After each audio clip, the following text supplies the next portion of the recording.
ଓଡ଼ିଆ ସଙ୍ଗୀତ ଜଗତରେ ଥିଲା ତାଙ୍କର ଏକ ସ୍ୱତନ୍ତ୍ର ପରିଚୟ। ନିଜର ସୁମଧୁର କଣ୍ଠ ଓ ଅନନ୍ୟ ଗାୟନ ଶୈଳୀରେ ସେ ଶ୍ରୋତାଙ୍କ ହୃଦୟରେ ଏକ ସ୍ୱତନ୍ତ୍ର ସ୍ଥାନ ତିଆରି କରିଥିଲେ। ଦୀର୍ଘ ଦିନ ଧରି ଓଡ଼ିଆ ସଙ୍ଗୀତ ପ୍ରେମୀଙ୍କୁ ନିଜ ସୁରିଲା କଣ୍ଠରେ ମନୋରଞ୍ଜନ କରିଆସୁଥିବା ପ୍ରଣବ ପଟ୍ଟନାୟକଙ୍କର ବିୟୋଗରେ ଓଡ଼ିଶା ସଙ୍ଗୀତ ଜଗତରେ ଶୋକର ଛାୟା ଖେଳିଯାଇଛି। ହଁ ଦର୍ଶକ ବନ୍ଧୁ, ଓଡ଼ିଆ ସଙ୍ଗୀତ ଜଗତ ପାଇଁ ଆସିଲା ଏକ ବଡ଼ ଦୁଃଖଦ ଖବର। ବିଶିଷ୍ଟ କଣ୍ଠଶିଳ୍ପୀ ପ୍ରଣବ ପଟ୍ଟନାୟକଙ୍କ ପରଲୋକ ହୋଇଛି। 88 ବର୍ଷ ବୟସରେ ରାଜଧାନୀର ଏକ ଘରୋଇ ହସ୍ପିଟାଲରେ ତାଙ୍କର ଦେହାନ୍ତ ହୋଇଛି। ଶ୍ରୀ ପଟ୍ଟନାୟକ 20 ଜାନୁଆରୀ 1938ରେ କଟକରେ ଜନ୍ମଗ୍ରହଣ କରିଥିଲେ। ଜୟଦେବ ପୁରସ୍କାର ପ୍ରାପ୍ତ କାଳଜୟୀ କଣ୍ଠଶିଳ୍ପୀ ପ୍ରଣବ ପଟ୍ଟନାୟକ 1958ରେ ଭୁବନେଶ୍ୱର ମିଶ୍ରଙ୍କ ସଙ୍ଗୀତ ନିର୍ଦ୍ଦେଶନାରେ ନିର୍ମିତ ଚଳଚ୍ଚିତ୍ର ମା'ରେ ସେ ପ୍ରଥମ ଥର ପାଇଁ କଣ୍ଠଦାନ କରିଥିଲେ।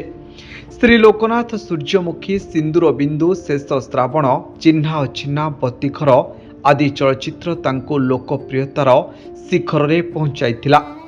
ଚଳଚ୍ଚିତ୍ର ଜୀବନରେ ସେ ବହୁ ଜାତୀୟ ସ୍ତରର କଳାକାରମାନଙ୍କ ସହ କାମ କରିବାର ସୁଯୋଗ ପାଇଛନ୍ତି।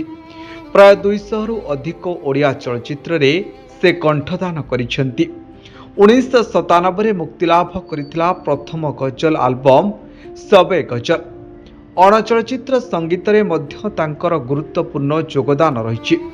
ବେତାର, ଦୂରଦର୍ଶନ ଓ ଆଲବମ୍ ମାଧ୍ୟମରେ ସେ ବହୁ ଭଜନ ଓ ଆଧୁନିକ ସଙ୍ଗୀତ ଓଡ଼ିଆ ଶ୍ରୋତାମାନଙ୍କୁ ଭେଟି ଦେଇଛନ୍ତି। ମାଝିରେ ଠାରୁ ନିଝୁମ ରାତି ଭଳି ଅନେକ ଲୋକପ୍ରିୟ ଗୀତ ତାଙ୍କ କଣ୍ଠରେ ଜୀବନ୍ତ ହୋଇଥିଲା।